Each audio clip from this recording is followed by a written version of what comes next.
Just a short sermon. When I was a little guy, a younger guy, in the village, I used to go to the woods. We didn't have electricity or heat or power. So I would cut trees and make them into logs and carry them on my shoulder to my house from the mountain to chop it up and burn it in a stove. If you see somebody carrying a log today, you will tell them, you're going to hurt yourself. Nobody told me that. I carried those logs day after day, week after week with my father. And when I came to America, I had a pain behind my back and on my neck. So I said, well, what should I do with it? Somebody said, go see a chiropractor. And I did. They took the x-ray of my spine and they told me your neck is tilted forward. If I stand sideways, you can see it. What happened? I was carrying those big burdens on my shoulder and it bent my spine. So this chiropractor, a Chinese gentleman, fixed it, put it into place. He said, it's not perfect. And then he put electricity on the sides of my spine so that the muscles get stronger and hold the bones together so that it doesn't get out anymore. Now, it's still crooked, but it doesn't hurt. What he said to me, he said, if you go to regular doctors, they will do a surgery. It's so bad to fix it, to correct it. But for now, he said, you can get by. So today we're reading about a woman who probably had a similar problem. She was bent forward. It comes with age, it comes with injury.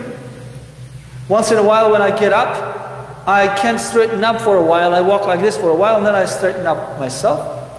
So this woman was walking every day like that.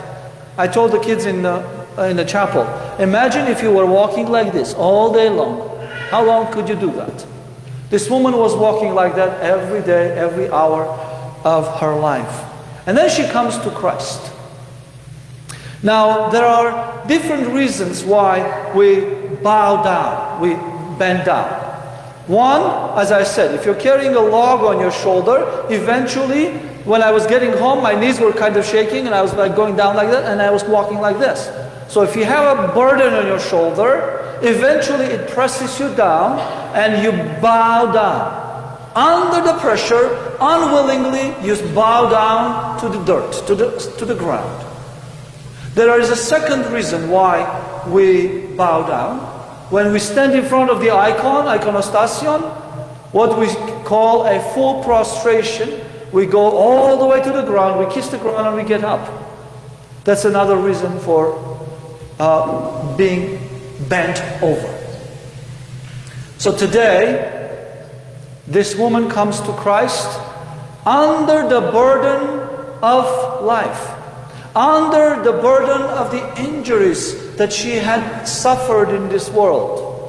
And the gospel does not say that she had physical problems, but it said that she had a spirit that was making like that.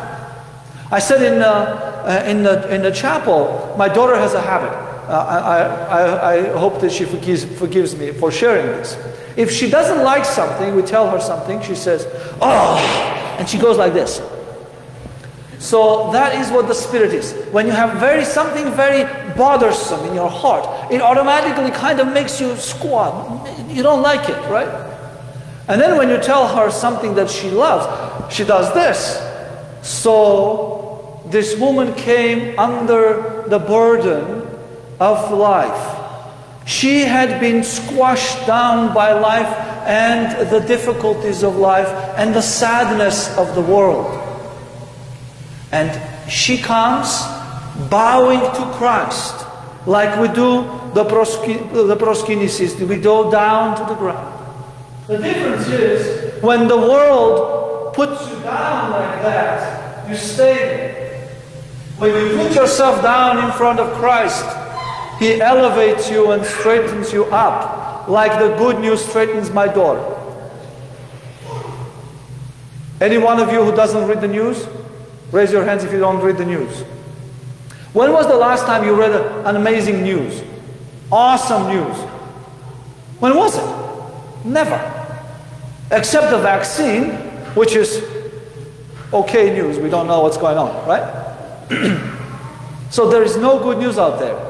Every day those bad news are making us bend down further and further and further. There is only one good news. Who can tell me what's the good news? The Greek word. Tell me the Greek word.